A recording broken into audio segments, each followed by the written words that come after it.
Le respect de la différence et du pluralisme religieux n'a été possible pour les grandes églises traditionnelles qu'après des siècles de luttes sanglantes et de persécutions de mouvements jugés hérétiques.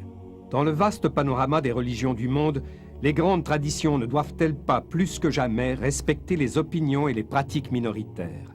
Et ne serait-il pas souhaitable dans nos sociétés contemporaines, afin de donner des repères aux générations futures, de favoriser l'enseignement de l'histoire religieuse universelle?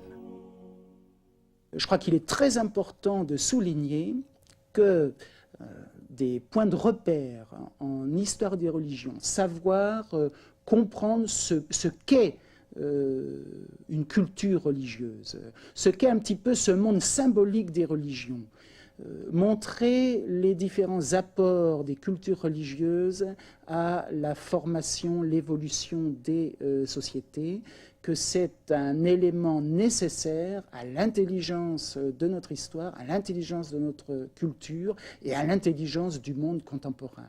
En ce sens, je pense qu'un certain développement de l'histoire des religions au sein de l'école publique est un apport, une contribution à la formation de la citoyenneté et loin de tout esprit clérical. Je voudrais peut-être quand même prendre un exemple.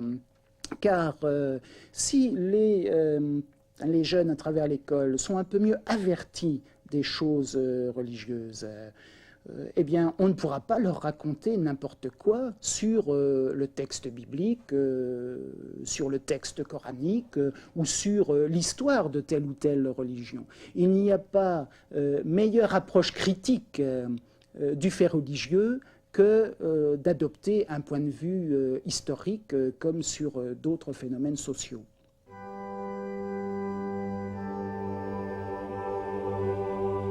Le groupe Problème Mont-Royal est une jeune église pour les 18-35 ans pour redécouvrir le christianisme, mais à notre façon. Et tente de faire le dialogue entre les religions. Ce dialogue entre les religions est encore une fois d'une richesse inestimable. On veut réunir on veut être un lieu de quête spirituelle, si on peut dire, et on a ce qu'on appelle des forums dans lesquels les gens de plusieurs traditions religieuses participent. Par exemple, la question « faut-il avoir une religion ?» un athée va répondre complètement différemment qu'un chrétien ou qu'un musulman ou qu'un bouddhiste qui pourra prétendre que sa tradition n'est pas une religion. Donc c'est d'une richesse extrême de voir tous ces groupes religieux répondre de manière différente. Par exemple, le musulman me demandait une fois pourquoi ton Dieu doit-il pardonner ou pourquoi peut-il pardonner? C'est une question que je ne m'étais jamais posée avant. L'athée va simplement dire « Pourquoi veux-tu un Dieu? Tu n'as pas besoin de ton Dieu. Tu es seul, tu crois en toi-même, et puis voilà. » Et je pense que c'est faire erreur que de rejeter ça, de dire « Vous êtes bête, ça c'est pas une question. » Il faut se la poser, cette question. Il faut savoir y répondre si je suis un vrai chrétien.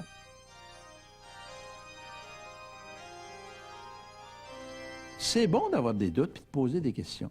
Parce que l'être humain est capable de résoudre les questions qu'il se pose. Quelqu'un qui ne se pose pas de questions, vous savez, c'est dangereux. Qui est sûr de tout, puis qui est sûr de la vérité, c'est souvent une attitude même de défense, d'un tempérament très inquiet ou d'un tempérament très timide. Hein. Plus quelqu'un va avoir de l'air solide, au fond, moins il l'est à l'intérieur. Alors donc, c'est ça qui est sain. Et je pense qu'avec des jeunes au plan religieux, on ne peut pas aborder ça de la même façon que nous, on a pu recevoir ce phénomène-là. Ils sont très marqués par le témoignage de personnes. Chez les jeunes, c'est quelque chose qui est très important pour eux. Eux, il faut qu'ils aient l'impression, en tout cas, que la personne qui est devant elle ou qui affirme telle chose, c'est quelque chose qui est sincère et qui est vrai. Ce n'est pas une mauvaise façon d'appréhender la réalité. Dans certaines paroisses de l'évêché de Montréal, des fidèles prennent une distance critique par rapport à la hiérarchie de leur institution religieuse. Le curé Fernand Patry, un prêtre dominicain du quartier Notre-Dame-de-Grâce, encourage cette volonté de doute et de questionnement.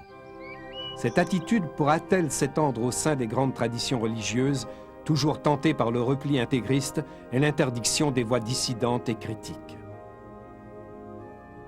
Je crois que la critique, on en aura toujours, mais ça ne devrait pas nous faire taire et ça ne devrait pas nous bâillonner, ça ne devrait pas nous empêcher de continuer l'œuvre que Saint-Dominique a fait au nom de l'Église. Parce que les croyants et les croyantes actuellement, ce qu'ils ont besoin, c'est de comprendre la foi, d'avoir des éclaircissements sur ce qu'ils vivent. Ils ne veulent pas avoir une foi qui serait uniquement une foi infantilisante, une foi où ils ont l'impression qu'ils n'ont pas leur mot à dire, leur manière d'être en Église. Moi, je crois que la dissidence devrait être permise. Il est permis à quelqu'un, il y a une communauté, il y a un groupe de gens de penser différemment les choses autour de l'Évangile et autour de l'Esprit Saint. Et simplement au niveau de notre organisation d'Église, nous sommes en plein synode. On donne la parole aux paroissiens et paroissiennes, aux chrétiens et chrétiennes de Montréal. Même on va aller rejoindre des non-chrétiens, des non-chrétiennes pour voir un peu pourquoi ils sont distants. Bon. Mais c'est dans l'application de ces décisions. Il faut que les laïcs aient leur mot à dire, parce que c'est aussi leur Église. Mais on a une responsabilité qui est de l'ordre de la tradition. On veut s'assurer qu'on ne fasse pas d'erreurs et ainsi de suite. Mais la pire des erreurs, c'est de ne pas faire confiance, je pense.